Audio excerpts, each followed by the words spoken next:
قوم لوط جنہوں نے ایسی برائی کو ایجاد کیا جو ان سے پہلے دنیا میں کسی قوم نے نہ کی تھی، ایسی بدکاری جس کی مثال تاریخ میں کہیں نہیں ملتی۔ اس قوم نے ایسا کیا کام کیا تھا اور ان کا کیا انجام ہوا؟ حضرت لوط علیہ السلام اللہ کے ایک برگزیدہ نبی تھے۔ آپ کے والد کا نام ہاران تھا جو تابش کے بیٹے تھے۔ آپ کی پیدائش عراق کے قدیم شہر ار میں ہوئی اور اس شہر میں ابراہیم علیہ السلام کا مسکن تھا۔ دراصل لوط علیہ السلام کے والد ہاران حضرت ابراہیم کے سگے بھائی تھے، یعنی حضرت لوط علیہ السلام کے والد حضرت ابراہیم کے بھتیجے تھے۔ چونکہ حضرت لوط علیہ السلام کے والد ان کے بچپن میں ہی انتقال کر چکے تھے، لہذا حضرت لوط کو حضرت ابراہیم علیہ السلام نے بیٹا بنا کر پالا تھا۔ آپ حضرت ابراہیم پر سب سے پہلے ایمان لانے والوں میں شامل ہیں۔ آپ حضرت ابراہیم علیہ السلام کے زمانے میں اہل سدوم کی رہنمائی کے لیے نبوت کے منصب پر فائز ہوئے۔ حضرت لوط کے بہت سارے معجزات ہیں۔ آپ جس وقت بارش کے لیے دعا کرتے تھے تو آسمان بادلوں سے بھر جاتا اور خوب بارش ہوتی تھی۔ حضرت لوط علیہ السلام جس پتھر پر سر رکھ کر سوتے تھے اس پتھر پر آپ کے سر مبارک کا نشان بن جاتا تھا۔ سدوم وہ علاقہ تھا جہاں لوط علیہ السلام محبوس فرمائے گئے تھے۔ سدوم کے آس پاس 5 نہایت ہی خوبصورت شہر آباد تھے جن میں ہر ایک کی آبادی 1 لاکھ سے زیادہ تھی۔ یہ علاقے نہایت سرسبز و شاداب اور قدرت کی فیاضی کا حسین شاہکار تھا۔ یہاں باغات کی کثرت تھی، لہلہاتی کھیتیاں یہاں کی ضروریات سے زیادہ تھی۔ اردن، شام اور اسرائیل کے درمیان بسا ہوا یہ علاقہ نہایت ہی زرخیز تھا۔ وہاں طرح طرح کے اناج، پھل، میوے بکثرت پیدا ہوتے تھے۔ یہی وجہ تھی کہ آس پاس کی بستیوں کے لوگ اپنی معاشی اور غذائی ضروریات کے لیے ان بستیوں کی طرف آتے، مگر یہ بات اہل سدوم کے لوگوں کو بالکل بھی پسند نہ تھی۔ ان کے خیال میں ان کی بستیوں میں پیدا ہونے والے پھلوں، اناج اور سبزیوں پر صرف ان کا ہی حق تھا۔ وہ نہیں چاہتے تھے کہ دوسری بستیوں کے لوگ ان کے علاقے میں آئیں۔ ایک دن سدوم کے لوگ اس بات پر غور و فکر کر رہے تھے کہ باہر سے آنے والے لوگوں کو یہاں آنے سے آخر کیسے روکا جائے کہ ایک بزرگ کی شکل میں ابلیس ان کی محفل میں آیا اور کہا کہ اگر تم ان سے پیچھا چھڑانا چاہتے ہو تو میرے کہنے پر عمل کرو۔ اس اجنبی بزرگ کی بات لوگوں نے بہت توجہ سے سنی اور ابلیس نے کہا باقی بات میں کل بتاؤں گا۔ دوسرے دن کی ابلیس ایک خوبصورت جوان لڑکے کے بھیس میں آیا اور انہیں اپنی عورتوں کی بجائے مردوں کے ساتھ فعل بدکار کرنا سکھایا۔ ابلیس نے کہا کہ اگر تم ان بستیوں کے لوگوں سے نجات چاہتے ہو جو تمہاری بستی میں آ جاتے ہیں تو ایسا کرو کہ جب بھی کوئی شخص تمہارے علاقے میں آئے تو تم لوگ زبردستی اس کے ساتھ اپنی خواہش پوری کرو۔ اس طرح یہ لوگ اس بستی میں آنا چھوڑ دیں گے۔ اپنی نفسانی خواہشات کے لیے مردوں سے بدفعلی اس قوم کا دستور بن گیا تھا۔ یہاں بے حیائی عام ہو گئی تھی۔ حکمران، سردار، رؤسا، ہر طبقے میں گھر گھر یہ عمل پھیل گیا تھا۔ بھری محفل میں یہ لوگ اس فحاشی کے اس کام کو کر کے خوش ہوتے تھے۔ کوئی بھی محفل اس کام کے بغیر ادھوری سمجھی جاتی تھی۔ خاص کر مسافروں میں سے کوئی خوبصورت لڑکا ہوتا تو یہ لوگ اسے اپنا شکار بنا لیتے۔ تعلیمات میں لکھا ہے کہ اہل سدوم اپنی روزمرہ کی زندگی میں سخت، ظالم، دھوکے باز اور بد معاملہ تھے۔ کوئی مسافر ان کے علاقے سے بخیریت نہیں گزر سکتا تھا۔ کوئی غریب ان کی بستیوں سے روٹی کا ایک ٹکڑا نہ پا سکتا تھا۔ کئی مرتبہ ایسا ہوتا تھا کہ باہر کا آدمی ان کے علاقے میں پہنچ کر فاقوں سے مر جاتا تھا اور یہ لوگ اس کے کپڑے اتار کر اس کی لاش کو برہنہ دفن کر دیتے۔ اپنی وادی کو انہوں نے ایک باغ بنا رکھا تھا جس کا سلسلہ میلوں تک پھیلا ہوا تھا۔ اس باغ میں وہ انتہائی بے حیائی کے ساتھ اعلانیہ بدکاریاں کرتے تھے۔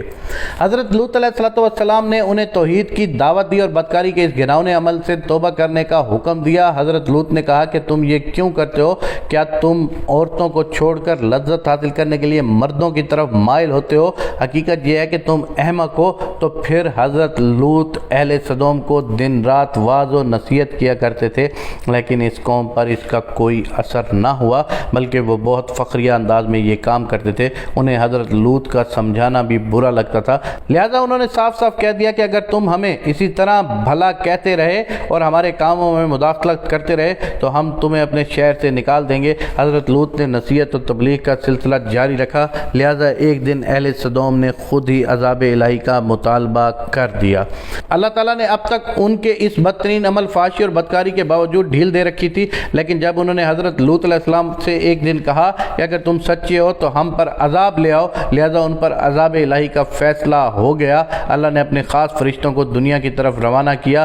یہ فرشتے دراصل حضرت میکائیل علیہ السلام، جبرائیل علیہ السلام اور اسرافیل علیہ السلام تھے۔ پھر یہ فرشتے حضرت لوط علیہ السلام کے گھر تشریف لے آئے۔ حضرت لوط نے جب ان خوبصورت نوعمر لڑکوں کو دیکھا تو سخت گھبراہٹ اور پریشانی میں مبتلا ہو گئے۔ انہیں یہ خطرہ محسوس ہونے لگا کہ اگر ان کی قوم کے لوگوں نے انہیں دیکھ لیا تو نہ جانے وہ ان کے ساتھ کیا سلوک کریں گے۔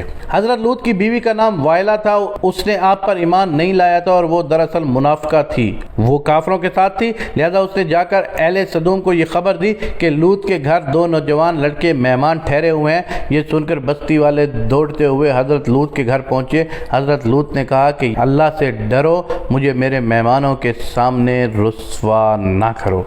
کیا تم میں سے کوئی بھی شائستہ آدمی نہیں؟ حضرت لوط علیہ السلام کی بات سن کر وہ لوگ بولے، تم بخوبی واقف ہو جو ہماری اصل چاہت ہے، اس سے تم بخوبی واقف ہو۔ قوم لوط کے اس شرمسار جواب سے اندازہ لگایا جا سکتا ہے کہ وہ فعل بد میں کس حد تک مبتلا ہو چکے تھے۔ جب حضرت لوط علیہ السلام کی قوم ان کے گھر کی طرف دوڑتی ہوئی آئی تو حضرت لوط نے گھر کے دروازے بند کر دیے اور ان نوجوانوں کو ایک کمرے میں چھپا دیا۔ ان بدکار لوگوں نے آپ کے گھر کا گھیراؤ کیا ہوا تھا اور ان میں سے کچھ گھر کی دیوار پر بھی چڑھنے کی کوشش کر رہے تھے۔ حضرت لوط علیہ السلام اپنے مہمانوں کی عزت کے خیال سے بہت زیادہ گھبرائے ہوئے تھے۔ فرشتے یہ سب منظر دیکھ رہے تھے۔ جب انہوں نے حضرت لوط علیہ السلام کی بے بسی اور پریشانی کا یہ عالم دیکھا تو حقیقت سے پردہ اٹھاتے ہوئے یوں فرمایا، اے لوط، ہم تمہارے رب کے بھیجے ہوئے فرشتے ہیں، یہ لوگ ہرگز تم تک نہیں پہنچ سکیں گے۔ ابھی کچھ رات باقی ہے تو آپ اپنے گھر والوں کو لے کر چل دو اور ہم میں سے کوئی شخص پیچھے مڑ کر نہ دیکھے۔ اہل صدوم اہل لوط علیہ السلام کے گھر کا دروازہ توڑنے پر بضد تھے کہ حضرت جبرائیل علیہ السلام نے گھر سے باہر نکل کر اپنے پر کا ایک کونا انہیں مارا، جس سے ان کی آنکھوں کے ڈیلے باہر آ گئے اور بصارت ظاہر ہو گئی۔ یہ خاص عذاب ان لوگوں کو پہنچا جو حضرت لوط کے پاس بدنیتی سے آئے تھے۔ حضرت لوط علیہ السلام حقیقت حال جان کر مطمئن ہو گئے اور اپنے گھر والوں کے ساتھ رات کو ہی نکل کھڑے ہوئے، لیکن پھر بھی ان کی بیوی ان کے ساتھ تھی۔ لیکن کچھ دور جا کر وہ واپس اپنے قوم کی طرف پلٹ گئی اور قوم کے ساتھ جہنم واصل ہو گئی۔ صبح کا آغاز ہوا تو اللہ کے حکم سے حضرت جبرائیل نے بستی کو اوپر سے اکھاڑ دیا اور پھر اپنے بازو پر رکھ کر آسمان پر چڑھ گئے، یہاں تک کہ آسمان والوں نے بستی کے کتے کے بھونکنے اور مرغوں کے بولنے کی آوازیں سنی۔ پھر اس بستی کو زمین پر دے مارا، جس کے بعد ان پر پتھروں کی بارش ہوئی۔ ہر پتھر پر مرنے والے کا نام لکھا ہوا تھا۔ جب یہ پتھر ان کو لگتے تو ان کے سر پاش ہو جاتے۔ صبح سویرے شروع ہونے والا یہ عذاب اشراق تک پوری بستی کو نیست و نابود کر چکا تھا۔ قوم لوط کی ان خوبصورت بستیوں کو اللہ نے ایک انتہائی بدبودار اور سیاہ جیل میں تبدیل کر دیا، جس کے پانی سے رہتی دنیا تک کوئی فائدہ نہیں اٹھایا جا سکتا۔ سمندر کے اس حصے میں کوئی جاندار مچھلی، مینڈک وغیرہ زندہ نہیں رہ سکتی، اس لیے اسے ڈیڈ سی یعنی بحر مردار کہا جاتا ہے، جو اسرائیل اور اردن کے درمیان واقع ہے۔ ماہرین آثار نے 10 سالوں کی تحقیق اور جستجو کے بعد اس تباہ شدہ شہر کو دریافت کیا۔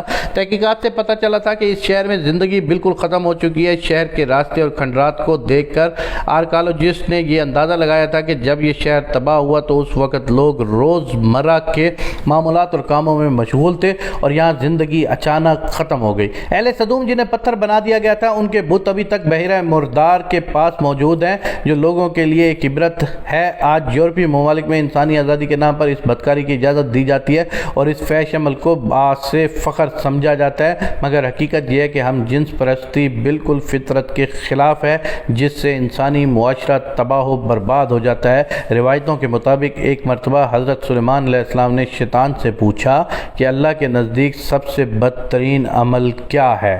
ابلیس بولا، جب مرد مرد سے بدفعلی کرے اور عورت عورت سے خواہش پوری کرے۔ حضرت ابن عباس سے روایت ہے کہ رسول اللہ صلی اللہ علیہ وآلہ وسلم نے فرمایا کہ اس شخص پر اللہ پاک کی لعنت ہو جو قوم لوط والا عمل کرے۔